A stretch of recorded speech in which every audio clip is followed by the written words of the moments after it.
Babak ketiga kualifikasi Piala Dunia memang belum dimulai, tapi antara Indonesia dengan Cina kini sudah mulai berperang di media. Ini berawal dari niat Cina yang akan menjamu Indonesia di Qingdao Football Stadium yang letaknya jauh dari Beijing. Dengar niat Cina tersebut, Erick Thohir berencana untuk melakukan balasan. Bahkan ketua PSSI itu bisa saja memindahkan stadion Indonesia yang lebih jauh lagi. Sebuah hal yang kini mendapatkan respon dari media Cina. Media itu mulai menyoroti stadion yang ada di Papua, karena mereka tahu stadion itu bisa saja digunakan oleh Indonesia. Selain itu, media Cina juga menyoroti langkah Indonesia yang terus melakukan naturalisasi pemain. Untuk itu, inilah cerita di balik drama yang terjadi antara Indonesia dengan Cina. Kita harus terbang ke Bahrain, itu hampir 17 jam, lalu ke Cina. Tiba-tiba kita ditaruh di kota yang 6,5 jam dari Beijing, itu Guangdong, yang di bulan Oktober katanya dingin. Jadi semua negara ingin mempersulit tim tamunya. Kita juga jadi tuan rumah harus baik-baik, tapi jangan baik-baik saja. Kita dikerjain di luar negeri, ya kita kerjain lagi di sini. Erick Thohir pada media. Ya, itu adalah respon Erick Thohir soal niat licik Cina saat menjadi tuan rumah melawan Indonesia mendatang. Karena Cina berencana memakai stadion yang berbeda dari biasanya. Perbedaan itu terlihat dari letak stadion yang berjarak sekitar 6,5 jam dari kota Beijing. Selain itu, stadion yang akan dipakai oleh Indonesia juga memiliki suhu yang terbilang dingin. Dan melakukan hal tersebut, Cina berharap para pemain Indonesia mengalami kelelahan. Selain itu, suhu yang dingin juga bisa membuat para pemain timnas tidak nyaman dalam memainkan bola.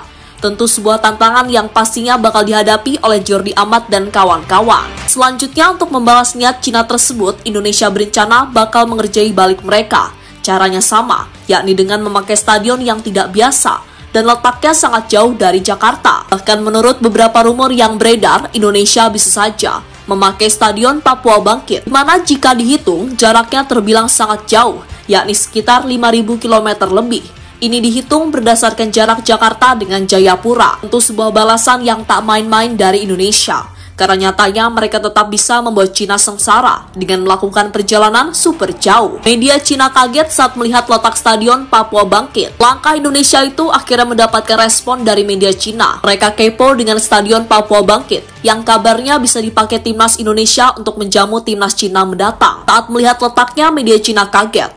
Karena jika dilihat secara seksama, stadion Papua Bangkit berada di tengah bukit dan dikelilingi dengan hutan. Namun meski letak geografisnya seperti itu, Stadion Papua Bangkit tetap menjadi stadion yang mudah untuk diakses. Media Cina soroti naturalisasi Indonesia. Tak hanya soal stadion, media Cina juga menyoroti skuad timnas saat ini. Menurut mereka, Indonesia adalah Belanda versi Asia. Alasannya karena Indonesia terus melakukan naturalisasi pemain yang kebanyakan berasal dari Belanda. Bahkan naturalisasi itu dilakukan untuk pemain yang berposisi sebagai kiper, bek, gelandang maupun penyerang. Dibandingkan Bahrain, Indonesia punya ambisi besar untuk bisa kembali ke putaran final Piala Dunia. Indonesia sudah melakukan naturalisasi gila-gilaan. Mereka secara komprehensif meningkatkan susunan pemain lapangan depan, gelandang, bek, dan penjaga gawang menjadi tim Belanda versi Asia. Tulis media Cina Sohu. Cina akhirnya memberikan alasan mengapa memilih stadion Qingdao. Untuk meredakan perang panas yang terjadi antara Indonesia dengan Cina, CFA akhirnya memberikan klarifikasi mengapa mereka memilih stadion Qingdao sebagai tempat pertemuan melawan Indonesia. Alasannya mereka memilih Qingdao adalah karena cuacanya sangat mirip dengan yang ada di Australia. Ya, sebelum Cina melawan Indonesia, mereka lebih dulu bertandang ke Adelaide, markas dari The Soccer.